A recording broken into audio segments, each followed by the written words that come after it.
ਜਿੱਥੇ ਨਵਜੋਤ ਸਿੰਘ ਸਿੱਧੂ ਹੋਰਾਂ ਦੀ 2017 ਚ ਵੀ ਦੇਖਣ ਨੂੰ ਮਿਲੀ ਸੀਗੀ ਜਿਹੜੀ ਮਰਿਆਦਾ ਸੀਗੀ ਸ਼ਬਦਾਂ ਦੀ ਉਹ ਵੀ ਕਿਤੇ ਨਾ ਕਿਤੇ ਮਜੀਠੀਆ ਹੋਰੀ ਭੁੱਲੇ, ਉਸ ਨੂੰ ਕਿਵੇਂ ਦੇਖ ਰਹੇ ਹੋ? कोई भी इंसान ना जब वो किस इंसान से बंदा डरता है, जब इंसान को डर लगता है कि मैं एक्सपोज हूँगा तो वो फ्रैंटिक हो जाता है, तो वो फ्रैंटिक होके आगे आगे आता है। जब चन्नी जी ने बड़े आराम से कहा था कि ये सेशन रखा गया है, आम आदमी पार्टी कितना खुश हुई कि अच्छी तरीके से सेशन रखा गया। इसमें पीपीए एग्रीमेंट्स जो अभी तक बाहर ही नहीं आए थे, जो मैं आपसे पहले बात कर रही थी, वो एक्सपोज होंगे। इसमें मेन बात क्या थी कि तुम्हें सेंटर कह रहा है कि तुम्हें बिजली 2000 किलोवाट चाहिए, हमारी स्टेट लिख के देती है कि नहीं, हम अपनी बिजली प्रोड्यूस नहीं करेंगे, हमें 4000 किलोवाट बिजली चाहिए, वो भी हम बाहर से खरीदेंगे। इसका मतलब क्या कि हम 50,000 करोड़ का नुकसान कर रहे हैं, हमने झेला। क्यों झेला? क्योंकि हमने मजीठिया और इनके परिवार की और इनकी फैमिलीज़ की जो बिजली थी उनका 20-25 साल का कॉन्ट्रैक्ट साइन किया था। अब पहले उनकी बसें पकड़ लेते हो तुम, एक दिन पहले तो हमने उनकी बसें बंद कर दी। अभी इमेजिन करो केजरीवाल की चालाकी, अभी उन्होंने केजरीवाल ने जो ऑर्बिट बसें हैं और वो है उनको परमिट दिया हुआ है क्रॉस करने का। अभी हमारी अगली लड़ाई क्या है, सिर्फ पंजाब में ही हमारी बसें नहीं चलेंगी।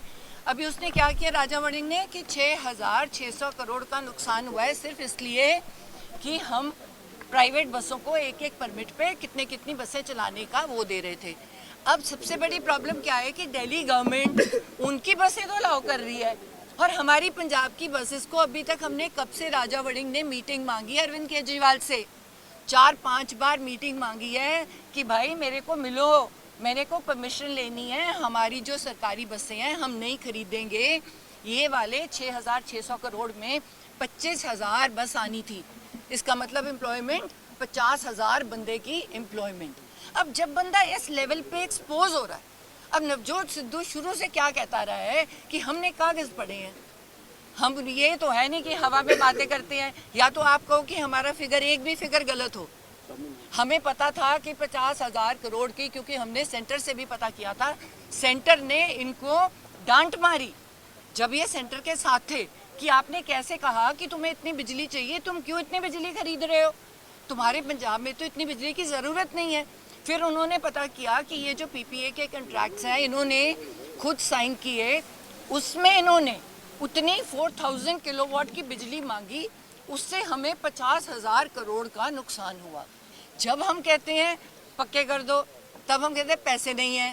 जब हम कहते हैं तनख्वाहें टाइम पे दे दो, पैसे नहीं है। कोई अच्छा काम कर दो, पैसे नहीं है। तो पैसा अगर एक ही परिवार खाई जाएगा, तो पहले ही कह रहे थे कि टुट्टी कॉलेज में जो बंदा आया था, आज 5 सितारा होटल, 7 सितारा होटल, इतनी प्राइवेट बसें, हम सब लोग नौकरी करते हैं।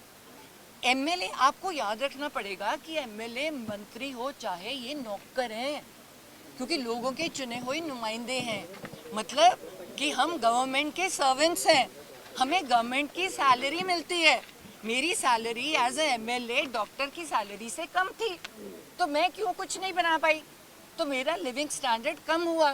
तो इन लोगों का ऐसा क्या लॉटरियां लग जाती हैं एमएलए और एमपी बनके कि ये इतने करोड़ों के महल और 7 सितारा और ये होटल एक्सपोज कौन आपके सामने रोज एक्सपोज हो रहे हैं। 4.5 साल से तुसी भी नहीं कर पाए। देखो, मैंने कहा कैप्टन अमरिंदर सिंह जी इनके साथ थे, हमने जो भी हमारे साथ हुआ इसीलिए हुआ क्योंकि नवजोत सिद्धू ने कह दिया कि 75-25 चलता है। अब क्या होता है कि एक बंदा 10 साल जब राज करता है तो वो चोरी करनी सिखा देता है। हर इंसान को शौक होता है कि मैं पैसे बनाऊं, तो उसको अकाली दल ने 10 साल राज किया, उन्होंने चोरी करने के तरीके सिखाए, उन्होंने सब सारे पंजाब को, मैं कह रही हूँ सारे पंजाब को सिखाए। जो बंदा ये गलत काम कर रहा है, जो बंदा, इसमें अकेले एमएलए नहीं होते, कंट्रैक्टर होते हैं, सारे बंदे होते हैं। नवजोत ने क्या कहा कि कॉरपोरेशन बना दो। अब चन्नी जी क्या कह रहे हैं, है ना, कि 5 रुपये स्क्वायर फीट पे उठाएंगे। अभी की उस लेवल पे आए नहीं है हम कि उससे ज़्यादा अगर पकड़े गए तो कोई इंसान, कोई यंगस्टर मुझे उसकी फ़ोटो बता दे, दिखा दे, मैं साइट पे जाके कैंसिल करूँगा। जबकि अभी भी 22 रुपये स्क्वायर फीट मिल रही है, इसको टाइम लगेगा। जब फिक्स हो गई, ये नवजोत का क्या रोना था शुरू से कि फिक्स कर दो, जो हमारा यूथ बाहर जा रहा है, सब हमारी सारी पंजाब की रिस्पॉन्सिबिलिटी बनती है कि हम ये जो चोरियां हो रही हैं, चाहे बसों में थी, चाहे लिकर माफिया में थी, चाहे सैंड माफिया में थी, हम पिछले पे क्यों जाएं? अब हम लोकल बॉडीज मिनिस्ट्री में थे, पुरानी फाइलों में क्यों जाएं? तुम नए रूल्स ऐसे बनाओ जिसमें कोई गलत कर ही ना सके। मैडम या तो तुम प्रोग्रेसिव चल रहे हो। ਐਸਟੀਐਫ ਦੀ ਰਿਪੋਰਟ ਮੈਂ ਕਿਤੇ ਨਾ ਕਿਤੇ ਜਨਤਕ ਕਰਨ ਦੀ ਮੰਗ ਕੀਤੀ ਜਾ ਰਹੀ ਹੈ ਸੁਖਜਿੰਦਰ ਸਿੰਘ ਰੰਧਾਵਾ ਕੋਲ ਗ੍ਰਹਿ ਮੰਤਰਾਲਾ ਹੈ, ਪਰ ਹਾਲੇ ਵੀ ਕਿਤੇ ਨਾ ਕਿਤੇ ਰਿਪੋਰਟ ਜਿਹੜੀ ਹੈ ਜਨਤਕ ਨਹੀਂ ਹੁੰਦੀ ਜਾਪਦੀ। ਕੱਲ ਵੀ ਵਿਧਾਨ ਸਭਾ ਦੇ ਵਿੱਚ ਇਹੀ ਮੁੱਦਾ ਉੱਠਿਆ ਸੀਗਾ। 18 या 19 को हाई कोर्ट ने कहा है, ਮੈਂ ਪੰਜਾਬੀ हाई कोर्ट ने ऑलरेडी, मैंने एग्जैक्ट डेट याद नहीं, मैंने लगता है 19 है, 19 नवंबर 19 ਨਵੰਬਰ ਨੂੰ ਰਿਪੋਰਟ ਜਨਤਕ ਹੋ ਰਹੀ ਹੈ, ਖੁੱਲ ਰਹੀ ਹੈ। ਜੱਜਾਂ ਨੇ ਕਿਹਾ ਸੀਗਾ, ਡਬਲ ਬੈਂਚ ਦਾ ਜੱਜ ਹੈ, ਉਹਨਾਂ ਨੇ ਕਿਹਾ ਸੀ ਸਾਨੂੰ ਪੜਨ ਨੂੰ ਰਿਪੋਰਟ ਟਾਈਮ ਚਾਹੀਦਾ ਹੈਗਾ। ਉਹ ਰਿਪੋਰਟ ਜਦੋਂ ਖੁੱਲੇਗੀ ਪਹਿਲਾ ਨਾਮ ਆਏਗਾ। ਸਾਰੇ ਕਹਿੰਦੇ ਸੀਗੇ ਖੈਰਾ ਵੀ ਨਹੀਂ ਫੜਿਆ ਜਾਏਗਾ। ਜਦੋਂ ਕਿ ਈਡੀ ਦਾ ਨੋਟਿਸ ਆਇਆ ਸੀਗਾ, ਤੁਹਾਡੇ ਸਾਹਮਣੇ ਖੈਰਾ ਵੀ ਫੜਿਆ ਗਿਆ, ਕਿਉਂਕਿ ਉਹਨੇ ਕਿਤੇ ਨਾ ਕਿਤੇ ਬਾਹਰਲੇ ਪੈਸਿਆਂ ਦਾ ਕੀਤੀ ਸੀਗੀ ਪ੍ਰੋਬਲਮ। ਪਹਿਲਾਂ ਤੁਸੀਂ ਕਦੇ ਨਹੀਂ ਦੇਖਿਆ ਵੀ ਐਮਐਲਏ ਫੜੇ ਗਏ। ਬੈਂਸ ਬ੍ਰਦਰ ਦੇ ਵੀ ਰੇਪ ਦਾ ਪਰਚਾ ਹੋਇਆ, ਪਹਿਲਾਂ ਤਾਂ ਕਦੇ ਨਹੀਂ ਹੋਇਆ। ਸੋ ਜੇ ਸਾਡੀ ਸਰਕਾਰ ਆਈ ਹੈ ਤਾਂ ਥੋੜੇ ਜਿਹੇ ਸਟ੍ਰਿਕਟ ਹੋ ਰਿਹਾ ਹੈ, ਤਾਂ ਲੋਕ ਫੜੇ ਜਾ ਰਹੇ ਹਨ। ਤੇ ਜਿਹੜੀਆਂ ਬੱਸਾਂ ਫੜੀਆਂ ਗਈਆਂ ਉਹਨਾਂ ਚੋਂ 40% ਤਾਂ ਕਾਂਗਰਸ ਦੀਆਂ ਵੀ ਬੱਸਾਂ ਹੈ, ਤੇ ਕਾਂਗਰਸ ਵਾਲੇ ਐਮਐਲਏ ਨੂੰ ਵੀ ਤਾਂ ਕਿਹਾ ਗਿਆ ਵੀ ਤੁਸੀਂ ਵੀ ਪੈਸੇ ਜਮ੍ਹਾਂ ਕਰਾਓ ਜੇ ਤੁਸੀਂ ਕਾਂਗਰਸੀਆਂ ਨੇ ਆਪਣੀਆਂ ਪ੍ਰਾਈਵੇਟ ਇੱਕ ਪਰਮਿਟ ਤੇ ਕੀਤੀ ਮੈਡਮ ਹੈ। ਬਿਕਰਮ ਮਜੀਠੀਆ ਚੁਣੌਤੀ ਦੇ ਰਹੇ ਹੈ। ਬਿਕਰਮ ਮਜੀਠੀਆ ਨੇ ਸਾਫ਼ ਚੁਣੌਤੀ ਦਿੱਤੀ ਹੈ। ਫਿਰ ਅੱਜ ਕੱਲ ਵਿੱਤ ਮੰਤਰੀ ਕਹਿ ਰਹੇ ਨੇ ਕਿ ਅਸੀਂ ਉਹਨਾਂ ਕੋਲੋਂ ਹੀ ਬਿਜਲੀ ਲਵਾਂਗੇ, ਪਰ ਗੱਲ ਕਰਕੇ ਲਵਾਂਗੇ ਹੁਣ ਅਸੀਂ। ਮੈਂ ਕਹਿੰਨੀ ਆ ਕਿਉਂਕਿ ਅਦਰਵਾਈਜ਼ ਤੁਹਾਡਾ ਹਾਈ ਕੋਰਟ ਚੈਲੰਜ ਹੋ ਜਾਂਦੇ ਹੈ।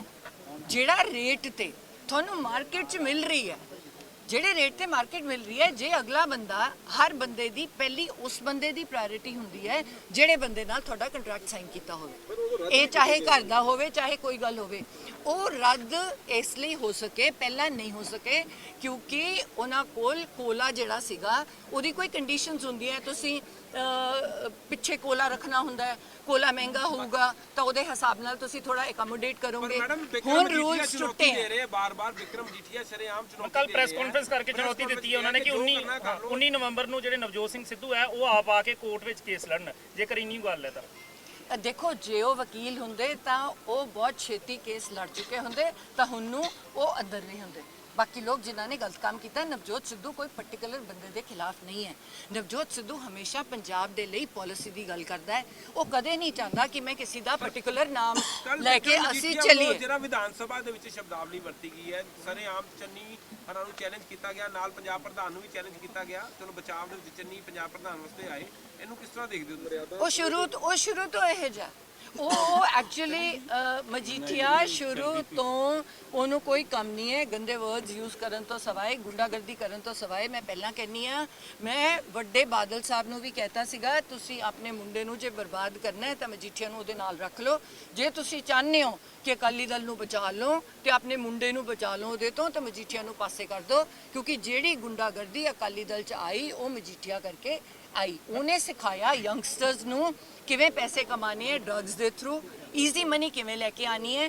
ਜਿੰਨੇ ਝੂਠੇ ਪਰਚਿਆਂ ਦੇ ਨਾਮ ਆਏ, ਮੈਂ ਬਚਪਨ ਤੋਂ ਨਹੀਂ ਸੁਣਿਆ ਕਦੇ ਵੀ ਕੋਈ ਬੰਦਾ ਸਟੇਟ 'ਚ ਨਾ ਹੋਵੇ, ਡਿਸਟ੍ਰਿਕਟ 'ਚ ਨਾ ਹੋਵੇ, ਕੋਈ ਜਿਹਨੇ ਗਲਤ ਕੰਮ ਹੀ ਨਾ ਕੀਤਾ ਹੋਵੇ, ਉਹਦੇ ਸਕੂਟਰ ਦੇ ਵਿੱਚ ਕੋਈ 10 ਗ੍ਰਾਮ ਸੁੱਟ ਗਿਆ, ਉਹਦੇ ਘਰ 'ਚ ਕੋਈ ਸੁੱਟ ਗਿਆ, ਪਰਚਾ ਹੋ ਗਿਆ। ਅੱਜ ਕੱਲ੍ਹ ਲੋਕ ਪਰਚੇ ਦੀ ਐਂ ਗੱਲ ਕਰਦੇ ਆ, ਸਾਰੀ ਮਜੀਠੀਆ ਦੀ ਦੇਣ ਹੈ। ਫਲਾਣੇ ਬੰਦੇ ਨੇ ਮੇਰੀ ਗੱਲ ਨਹੀਂ ਸੁਣੀ, ਪਰਚਾ ਕਰ ਦੋ ਸਵੇਰੇ ਉਹਦੇ ਤੇ ਫਲਾਣੇ ਦਾ।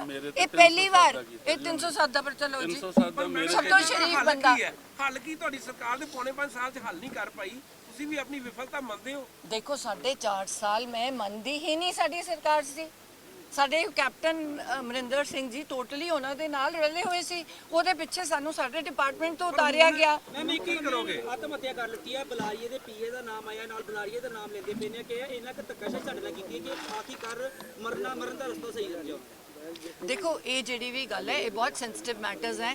ਮੈਂ ਕਦੇ ਵੀ ਕਿਸੇ ਵੀ ਇਹੋ ਜਿਹੇ ਬੰਦੇ ਨੂੰ ਸਪੋਰਟ ਨਹੀਂ ਕਰਦੀ, ਚਾਹੇ ਉਹ ਮੇਰਾ ਆਪਣਾ ਪਰਿਵਾਰ ਦਾ ਬੰਦਾ ਹੋਵੇ, ਕੋਈ ਬੰਦਾ ਹੋਵੇ ਜਿਹਦੇ ਕਰਕੇ ਮਜਬੂਰ ਹੋ ਕੇ ਕਿਸੇ ਵੀ ਪੰਜਾਬੀ, ਕਿਸੇ ਵੀ ਬੰਦੇ ਨੂੰ ਗਲਤ ਸਟੈਪ ਕੋਈ ਆਪਣੀ ਜਾਨ ਨਾਲ ਸਟੈਪ ਲੈਣਾ ਪਵੇ ਸੋ ਮੈਂ ਬਿਲਕੁਲ ਇਹਦੇ ਅਗੇਂਸਟ। ਅਲੀਸ਼ਾ ਬੇਗਮ, ਇੱਕ ਔਰਤ ਦਾ ਦੁੱਖ ਇੱਕ ਔਰਤ ਹੀ ਸਮਝ ਸਕਦੀ ਹੈ। ਰੂਹਾਨੀ ਅਤੇ ਕਾਲੀ ਸ਼ਕਤੀਆਂ ਦੀ ਮਾਲਕਨ, ਦੁਨੀਆ ਦਾ ਸਭ ਤੋਂ ਚਮਤਕਾਰੀ ਇਲਮ ਮੇਰੇ ਕੋਲ ਹੈ। ਮੇਰੇ ਕੀਤੇ ਨੂੰ ਕੋਈ ਕੱਟ ਨਹੀਂ ਸਕਦਾ। ਕਾਲਾ ਇਲਮ ਕਰਨਾ ਅਤੇ ਤੋੜਨਾ ਹਰ ਇੱਕ ਦੇ ਵੱਸ ਦੀ ਗੱਲ ਨਹੀਂ। ਪਰੇਸ਼ਾਨੀ ਜਿਵੇਂ ਲਵ ਮੈਰਿਜ, ਪਤੀ ਪਤਨੀ 'ਚ ਝਗੜਾ, ਸੌਤਨ ਦੁਸ਼ਮਣ ਤੋਂ ਛੁਟਕਾਰਾ, ਤਲਾਕ ਕੇਸ, ਬੁਰੇ ਸੁਪਨੇ, ਵਿਦੇਸ਼ ਯਾਤਰਾ, ਬੁਰੀ ਸੰਗਤ ਜਾਂ ਨਸ਼ਾ ਛੁਡਾਉਣਾ, ਬਿਮਾਰੀ 'ਚ ਦਵਾ ਨਾ ਲੱਗਣਾ। ਵਸ਼ੀਕਰਨ ਇੱਕ ਸੱਚਾਈ ਹੈ। ਵਸ਼ੀਕਰਨ ਕਰਵਾਓ, ਮਨ ਚਾਹਾ ਪਿਆਰ ਪਾਓ। ਕੀ ਤੁਹਾਡੀ ਕਿਸਮਤ 'ਚ ਲੋਟਰੀ ਦਾ ਯੋਗ ਹੈ ਜਾਂ ਨਹੀਂ? ਸੱਚਾਈ ਜਾਣੋ। ਲੋਟਰੀ ਨੰਬਰ ਪਾਓ, ਭਾਵੇਂ 649 ਹੋਵੇ ਜਾਂ ਲੋਟੋ ਮੈਕਸ। 11 ਘੰਟੇ 'ਚ ਕਰਵਾਓ ਹਰ ਪਰੇਸ਼ਾਨੀ ਦਾ ਹੱਲ ਘਰ ਬੈਠੇ। ਅਸ਼ਟਾਮ ਪੇਪਰ ਤੇ ਲਿਖ ਕੇ ਲਵੋ ਕੰਮ ਦੀ ਗਾਰੰਟੀ। ਜਾਂ ਕਹਿਣੇ ਤੋਂ ਬਾਹਰ ਹੈ, ਤੁਰੰਤ ਸੰਪਰਕ ਕਰੋ। ਤੁਹਾਡੀ ਹਰ ਗੱਲ ਗੁਪਤ ਰੱਖੀ ਜਾਵੇਗੀ। ਅਲੀਸ਼ਾ ਬੇਗਮ।